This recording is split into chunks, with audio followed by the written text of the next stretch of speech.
7º episódio, sim, só falta um para acabar essa segunda temporada. Então vamos a ele e a especulações do que talvez possa acontecer no último episódio. Começa com o Celebrimbor vivendo na Porto Alegre das propagandas do atual prefeito, no qual tudo é bonito, as crianças correm pela rua, não teve enchente, é só felicidade e mó paz. Ele segue forjando a toque de caixa os 9 anéis de poder e começa a desconfiar que tem algo de errado quando ele olha no espelho e se vê deplorável. Porém, quando o Anatar aparece, ele fala que a paz e a tranquilidade que teve nos últimos dias, semanas, serviram para clarear a mente. O que quem é pai ou mãe entende quando as crianças ficam fora por algumas horas. O Celebrimbor chega a falar em 2 semanas de trabalho. Talvez dê a entender que o cerco dos orcs a Eregion já esteja durando todo esse tempo. E outra coisa legal de falar é que o Sauron, por ter sido um aprendiz do Auli, o ferreiro dos Valar, talvez realmente esteja gostando de passar esse tempinho na Terra-média ao lado do maior ferreiro élfico da Segunda Era. Então, nesse cenário, um tá aprendendo com o outro. Depois ele sai dali e aluga um triplex na cabeça dos outros elfos, dizendo que o Celebrimbor tá ficando loucão. E quando os orcs começam a virar as catapultas pro outro lado, ele entende que eles querem represar o rio. Nisso, o Celebrimbor começa a desconfiar ainda mais por causa de um rato que segue sempre o mesmo padrão e porque a vela não queima. Já em Khazad-dûm tá prestes a acontecer um motim contra o rei Durin III e o Elrond, que por conta da Galadriel da série, eu tô tendendo a chamar de Elrond. Esse Elrond reencontra o Durin IV e pede ajuda para a Batalha de Eregion. Já de volta a Eregion, o comandante dos elfos fala algo como Haru e Phelan, que pronunciado rapidamente parece How does it feel, de Like a Rolling Stone do Bob Dylan, mas na verdade é algo em élfico como soltar flechas. E se sabe disso porque lá na Batalha do Abismo de Helm, o Aragorn dá esse mesmo comando. O ferreiro Celebrimbor finalmente descobre que foi enganado, que o Anatar é o Sauron e o Mithril era um sangue negro. Só que esse sangue foi usado na forja como uma forma de Sauron ter influência nesses anéis que foram forjados para os 9 homens. Pois o único artefato que realmente vai carregar o poder do Sauron é o Um Anel, que inclusive acaba enfraquecendo um pouco por conta disso, mas não vem ao caso agora. Na verdade, nos livros eles só descobrem essa traição do Anatar quando ele vai para Mordor e forja um anel. E aqueles que possuem os outros anéis de poder escutam em suas mentes a língua negra de Mordor. Lembrando que, no caso dos livros, os 3 anéis élficos foram feitos depois, então eles não tiveram nenhuma influência do Anatar. Bom, depois com uma torcidinha de pulso do Anatar, o Celebrimbor acaba derrubando a Myrddania da muralha. E é levado de volta para sua própria forja e algemado até que ele termine o trabalho. Nesse momento surgem os elfos de Lindon com suas trombetas e cavalos bonitos. E apesar do Gil-galad ser o alto rei dos elfos, ele deixa que o Elrond comande os ataques. Um fato nerd é que o Gil-galad, na verdade, ele não participa dessa batalha, ele realmente envia o Elrond com um exército. O Gil-galad permanece em Lindon. E uma cena que faz sentido depois é quando a Galadriel é mostrada na jaula. Divide a tela e o exército dos elfos está num lado que pega sol. Os orcs não. Porque esses orcs ainda não podiam andar no sol, ao contrário dos Uruk-hai que a gente vai ver lá nas 2 torres. O Adar e o Elrond vão para a salinha de reuniões e em um dado momento o Adar menciona a Melian, dizendo que esperava que o Elrond tivesse herdado a sabedoria dela. Sim, porque ela é a tataravó do Elrond e é uma Maia, assim como Gandalf e o Sauron, e o Balrog e outros. Então, pelas contas, o Elrond, meio elfo, não é um meio elfo, mas sim 56,25% humano, 37,5% elfo e 6,25% maia. Calculem por aí e vejam se fecha 100%. Ela se casou com o rei Thingol, que digamos que sempre acertava quando acabava ouvindo a sua esposa. Só que o meio elfo humano maia nunca conviveu com essa tataravózinha, mas a Galadriel sim, ela aprendeu muito com a Melian, inclusive como fazer aquele pãozinho, lembas, o grande segredo dos elfos.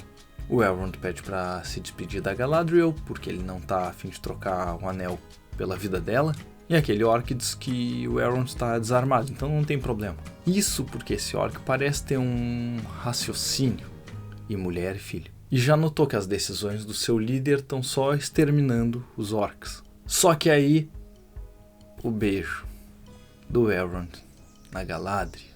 Ok, ele tascar um beijo na sogra foi realmente estranho. Tudo bem que o intuito era alcançar aquela chavezinha para ela se soltar depois, mas na minha cabeça tinham outras formas de fazer isso. Um abraço, pegar na mão, sei lá. Até porque nesse momento na Segunda Era, a Galadriel nem estava ali. Nesse saque a Eregion, nos livros ela está em Lórien, que mais tarde vai virar Lothlórien. E um dos principais elfos que junto com o Elrond consegue sobreviver e tirar os elfos dali é Celeborn, marido da Galadriel. Mas vamos lá. Corta pra Casa Dûn e o Durin IV tá dando um discurso inflamatório, ao qual os anãos respondem com Baruch Khazad, um grito de guerra desse povo. E aí voltamos para cenas de guerra, violência, matança entre elfos e orcs. E enquanto isso, no acampamento, o Adar revela que prefere que seus amados orquinhos morram do que vê-los como escravos do Sauron. E ao chorar nas piras funerárias e desejar que eles voltem para a escuridão, ele mostra que ele ainda tem fé no Morgoth, mas odeia o Sauron. A Galadriel foge e encontra o Arondir. E aí ela age como a sábia Galadriel, porque ela dá um bom conselho para ele, que se ele atacar naquele momento, ele vai morrer. Então que ele é um dos heróis e que ele ajude os elfos na batalha. E aí algo que eu não entendi, porque os anãos estão prontos para irem para Eregion ajudar. O Narvi aparece com a cabeça sanguentada, dizendo que o rei Durin III pirou, tá matando geral e cavando mais fundo, e pede ao Durin IV que cancele os exércitos. Bom, ainda que o rei Durin III esteja poderoso com um anel de poder, na minha cabeça era só mandar uns 10, 20 anãos pra lá que resolviam o caso, acabava com a baderna. Mas ele resolve parar um exército inteiro e não ajudar os elfos, por conta dessa loucura do rei. Tá bom. E de volta ao Celebrimbor, conversando com o Annatar, uma grande frase. O Annatar começa dizendo que o Morgoth também o torturou e blá blá blá, ao que o ferreiro responde que ele é um grande enganador, pois engana até a si mesmo. E sim, é isso que os grandes enganadores fazem. Eles criam teorias e espalham e por fim acabam acreditando nelas. Depois que ele sai, o vovô Brimbor tenta derreter os 9 anéis no fogo, mas isso não acontece, e essa cena é bem parecida com essa. Por fim, o Celebrimbor corta o próprio polegar para conseguir sair da algema e escapa. Fora da sua sala, ele acaba caindo e os elfos vão o levar de volta. Mas aí a Galadriel aparece, botando cada um no seu lugar e elevando o nome do grande Celebrimbor. Rola uma conversa interessante sobre a luz vencer as trevas e com cenas de guerra acontecendo. Lembrando que a Galadriel também é conhecida como a Senhora da Luz. E corta para Japonelfa, numa cena idêntica à do Boromir, no qual ele leva várias flechadas e continua lutando. Toda cheia de flechas, ela consegue levantar, atinge o alvo e orcs voam pelos ares.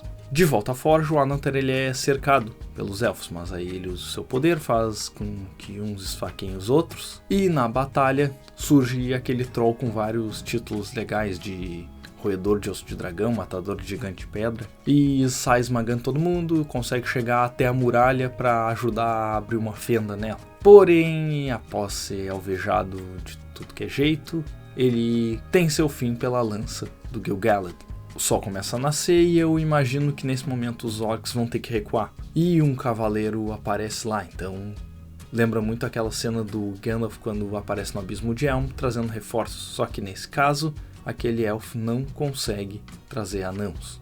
Então ficam mais ou menos uns 20 e poucos elfos contra um exército gigantesco de orcs. O Adar derrota o Arondir no campo de batalha, os orcs invadem as muralhas de Eregion, depois o Adar pega o anel de poder que tá com o Elrond e o descarta. Mas não sem antes citar de novo o poeta Rúmil, quando diz pro Elrond não lutar com raiva e blá blá blá, só que isso na verdade é A Arte da Guerra, do Sun Tzu, que diz que um general nunca deve mover o seu exército por raiva, nunca deve batalhar com raiva e porque o ódio afeta o julgamento. E aí ficam as questões pro último episódio, pois o Adar tá com o anel que era da Galadriel, a Galadriel tá com os 9 anéis que vão ser dos espectros, o Celebrimbor tá com 9 dedos, e os elfos estão tomando um laço O episódio tem várias cenas legais, interessantes e poderia ser bom se a gente conseguir esquecer o Elrond beijando a sogra numa tenda orc. Mas me diga o que vocês acharam desse episódio, o que esperam